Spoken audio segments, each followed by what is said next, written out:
Quando pensamos em tratados internacionais, imaginamos compromissos sérios, escritos para evitar guerras, garantir segurança e construir confiança entre as nações. Mas a história mostra que nem sempre é assim. No caso da Rússia, tanto a czarista como a soviética, ou hoje em dia nas mãos de Putin, existe um padrão: assinar acordos assim que é conveniente e depois, quando tudo muda, os interesses mudam e outras questões mudam, eles os abandonam. Hoje, vamos percorrer mais de 100 anos de história para entender esse padrão. Vamos ver como cada tratado quebrado não é um caso isolado, mas sim parte de uma estratégia extremamente calculada. E como essa sequência de promessas não cumpridas nos trouxe a guerra que ainda acontece agora, em 2025. A Primeira Guerra Mundial tinha chegado no seu 4º ano. A Rússia tinha acabado de passar pela Revolução de 1917 e os bolcheviques assumiam o poder. O país estava exausto e Lenin queria a paz a qualquer custo para consolidar o regime comunista.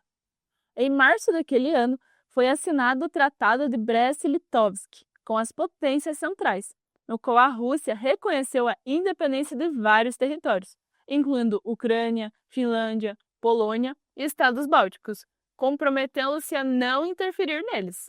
Poucos meses depois, com a derrota da Alemanha e a retirada das tropas ocupantes, o Exército Vermelho invadiu novamente a Ucrânia, ignorando o acordo. Era o primeiro sinal de que Moscou não via os tratados como compromisso, e sim como ferramentas temporárias. Posteriormente, estendeu essa prática a todos os outros novos países independentes, na tentativa de restaurar seu domínio imperial. Agora, sob a natureza comunista da ditadura do proletariado e não mais sob a forma monárquica. À beira da Segunda Guerra Mundial, Stalin e Hitler assinaram acordos de não agressão, que incluía protocolos secretos para dividir a Europa Oriental. Polônia, Estados Bálticos e parte da Romênia seriam repartidos pelos dois regimes. 2 anos depois, Hitler romperia esse acordo e invadiria a União Soviética.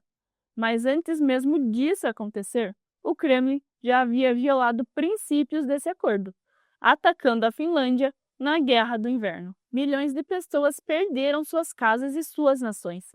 E ficou claro, fazer acordos com o Kremlin eram muitas vezes apenas jogadas táticas. Com o fim da União Soviética em 1991, a Ucrânia emergiu como nação independente, herdando um arsenal de mais de 1.900 ogivas nucleares, o terceiro maior do mundo. Para integrar-se à comunidade internacional e em troca de garantias de segurança, assinou, em 1994, o Memorando de Budapeste, junto com a Rússia, Estados Unidos e Reino Unido. Nesse documento, Moscou se comprometia a respeitar a independência, a soberania e as fronteiras ucranianas, a se abster de ameaças ou uso de força, e a não recorrer à coerção econômica.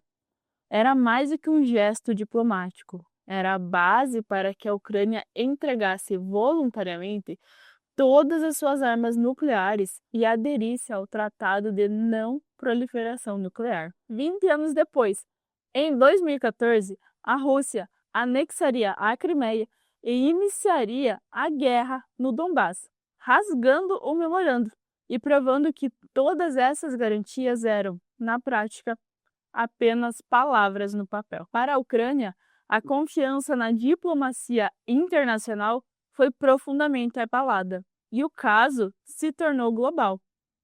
Entregar suas armas nucleares pode ser um erro fatal, ainda mais quando o garantidor não é confiável.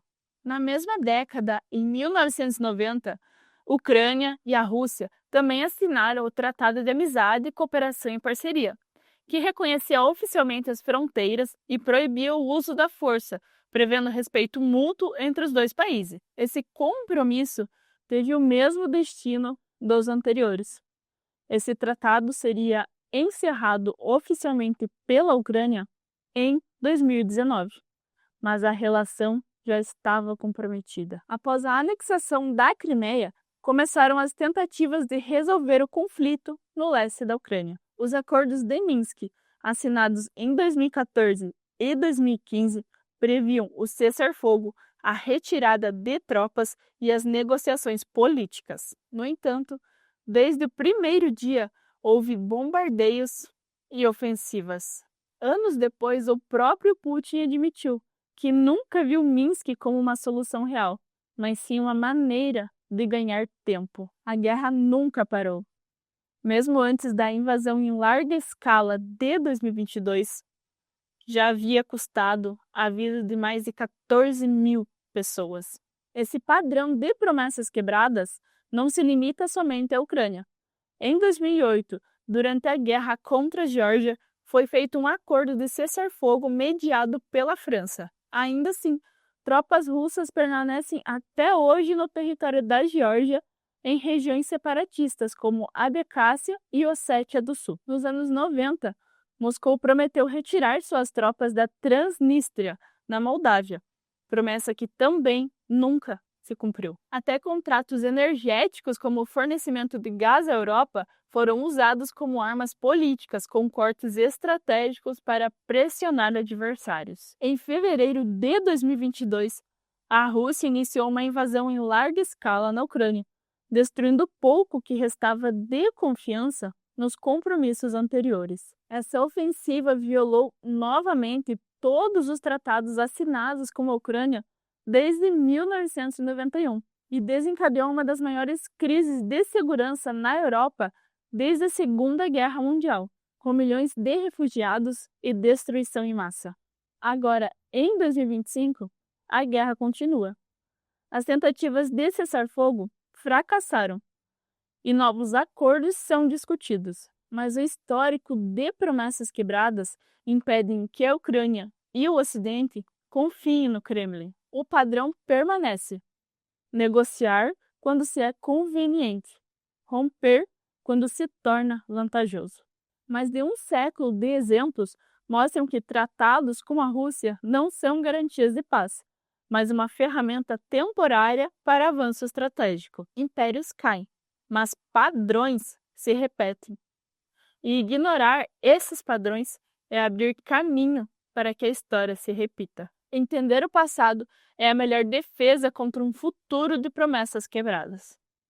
Se você gostou desse vídeo, curta, comenta aqui embaixo o que você achou e compartilhe com alguém que também precisa saber de todos esses tratados que foram quebrados. E não se esqueça de se inscrever aqui no canal. A história não deve se repetir e juntos podemos garantir que ela não se repita. Até a próxima!